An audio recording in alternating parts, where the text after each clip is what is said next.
My name is Alan Rowland. I would like to make you familiar with an unnecessary and very horrible event that took place in 1963 in Mississippi. And as I've said before, Mississippi has a lot of history. Some of it's good, some of it's bad. And this, unfortunately, is one of the bad ones. Now, it involves an individual by the name of Medgar Evers. Here's what he looks like. Medgar Evers was born in 1925, on July the 2nd, 1925. After a public education, World War II started, and he went into the United States Army. During his stay in the Army, he rose to the rank of sergeant. He served in the Transportation Corps, primarily as a military policeman. He was also involved in Normandy invasion, which took place in June of 1944. And after the war was over, Medgar returned to Mississippi. Mississippi was his home state. In fact, he was born, as I gave you the date a few minutes ago, he was born in Decatur, Mississippi. It's located approximately center part of Mississippi, maybe the southern central part of Mississippi. And for Medgar Evers, he went to college. Actually, the college that he attended was a all-black institution at that time. It was Alcorn Agriculture and Mechanical College. Today we call it Alcorn State. It's located over near the Vicksburg area, south of Vicksburg, near Port Gibson, close to the Louisiana line, just right off of the Mississippi River itself. And here he pursued a degree in business administration and actually graduated with a Bachelor of Arts. During that time, he married a lady by the name of Merle Beasley. Let's see if I have a photograph of her here, and I know I do. And they had 3 children. And you can see 2 of the children here. You can see Medgar Evers over to this side. Here's his wife, Merle, here. Here's a son here, a younger son, who is known as Daryl, and a daughter who is Rena. Now, the older boy, James, is not in this photograph, or not shown in this photograph. All right, and it was during this time that Medgar became actively involved in the civil rights movement, and particularly that of the NAACP, and where he served as Mississippi's first Secretary General, if you will, of Mississippi NAACP. He was always working to try to eliminate segregation in places of public accommodation. And he would work with the NAACP and the civil rights movement from the 1950s all the way up to his death in 1963. But Medgar felt like that he could best serve his cause by becoming a lawyer. So he applied for enrollment into the law program at University of Mississippi. That is Ole Miss, located in Oxford, Mississippi. Very fine school. But at that time, in 1954, Ole Miss was segregated, and no blacks were allowed to attend there. Much of this was due to the efforts of the White Citizens Council, the NAACP's influence in Mississippi, but very particularly due to the efforts of this individual. This is governor of Mississippi. Most people, unless you're from Mississippi, have probably never heard of this individual, and his name is Ross Barnett. And Alabama governor, everybody's heard of during this time, but nobody is very familiar with Governor Ross Barnett. And we would later find, 8 years later, that a black man was actually admitted into Ole Miss. This is another story in itself, and if you had attended my college lectures on this, you would know all about James Meredith. James Meredith, who became the first African-American student to be enrolled at Ole Miss at the University of Mississippi, and of course this was done in 1962. And for James Meredith, he was a friend of Medgar Evers. Often, and according to the ranger who's present at the Medgar Evers home, that James Meredith would visit Medgar Evers and his wife Merle in their house in Jackson, Mississippi itself. So that's kind of interesting if you go to the house and you realize, James Meredith was actually at this house too. All right, so let's go back to our story here. And here's a photograph which is showing you the house of Medgar Evers, and as Medgar in Jackson, Mississippi, and as Medgar Evers became more prominent, members of the White Citizens Council and Ku Klux Klan began to react negatively against him. At one point, he was struck in the face. At another point, some driver tried to overrun Medgar Evers, and really on May the 28th of 1963, somebody actually threw a firebomb. It was a Molotov Molotov cocktail and threw it into the carport. Here's the carport is here. Normally you find that 2 cars were parked here. One car which was Murley and one car which was that of Medgar here. And so anyway, and that date, if you didn't capture that, was the 28th of May in 1963.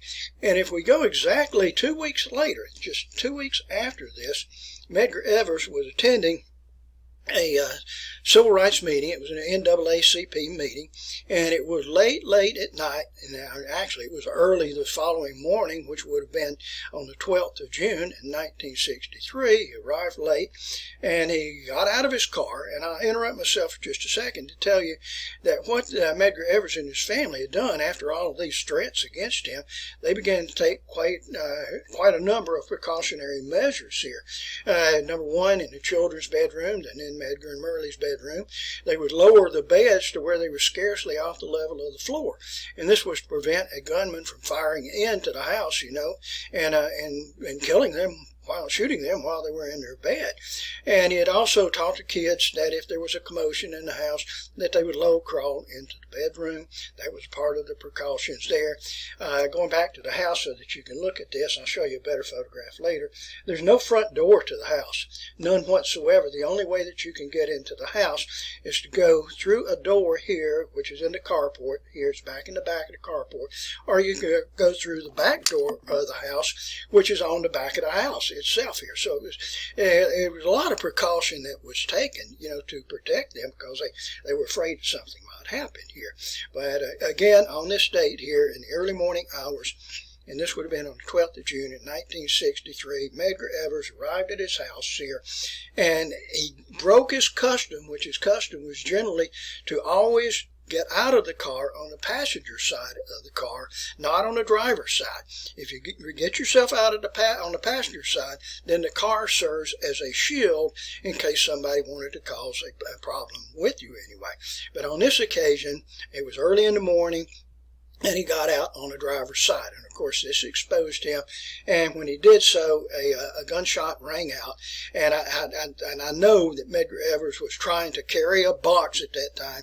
It was a box full of T-shirts, and it was an NAACP T-shirts, and it had a logo on it. It said, "Jim Crow must go. Jim Crow must grow."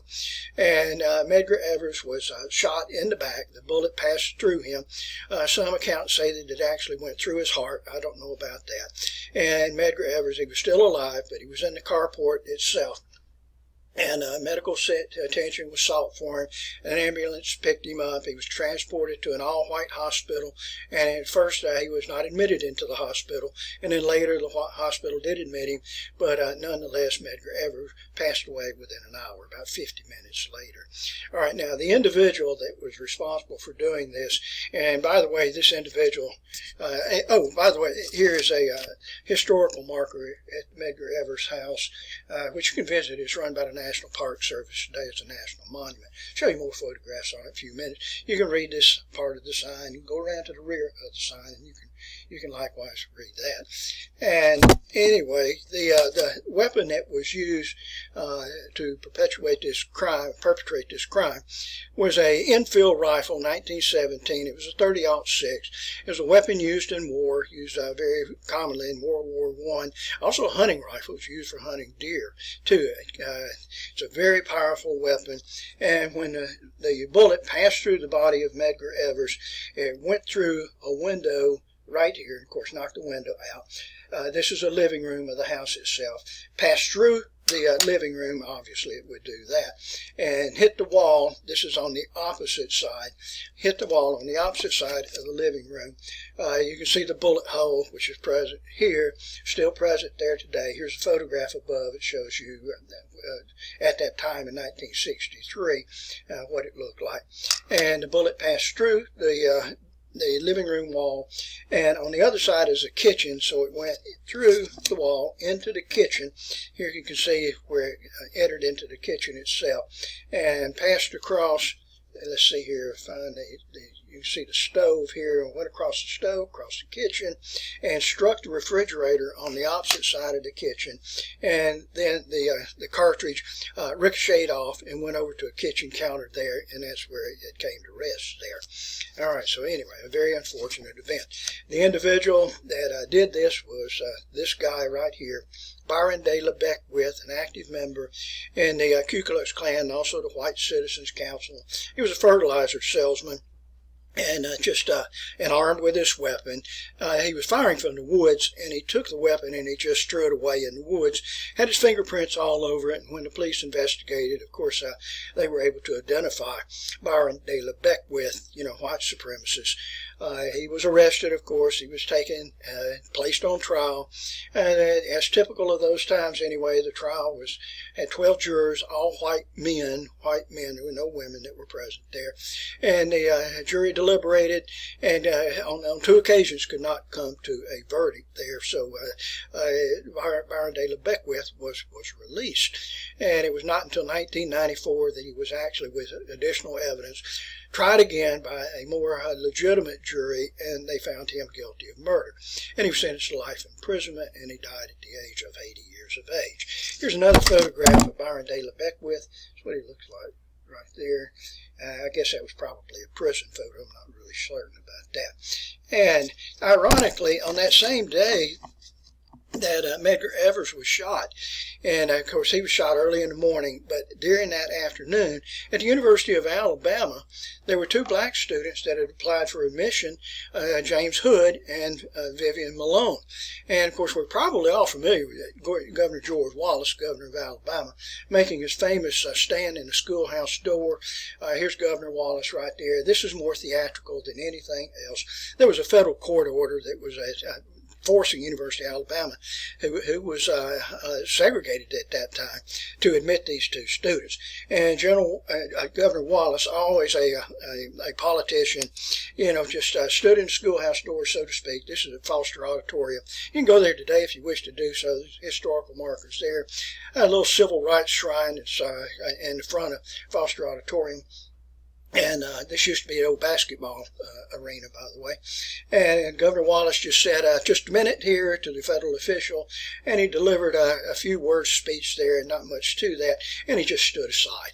And when he did so, the 2 students were admitted here. You can see Vivian Malone here, and James Hood is right here. And those are the 2, as many say, first black students that were admitted to the University of Alabama. Actually, there was one that was admitted a little bit earlier than that. All right, now, the funeral of Medgar Evers took place. Incidentally, he's buried in Arlington National Cemetery. But you can see a photograph of the open casket here. His wife, Merle, you can see her up on this side here. I'm having to work upside down. The older son, James, is here, and then the 2 younger children here. This is Daryl, and then his little sister over here, which is Rena, present there. All right, I will share a couple other photographs here before we close out. If you go to this home today, it's located on 2332 Margaret Walker Alexander Drive, which is located in Jackson, Mississippi. This is what it looks like right here. You can see a photograph showing you Medgar Evers and his wife Merle, who were seated there in the living room. Here's another photograph. This is also in the brochure showing Medgar Evers, his family here with the 3 children and his wife here. The photograph of Medgar Evers back here. And here's a photograph of Merle Evers, and this was later in life. She became a very active civil rights person involved with the NAACP itself. All right, thank you for your attention. And once again, this is one of those terrible, tragic events in Mississippi that took place in the awful times of the 1950s and 1960s. Thank you.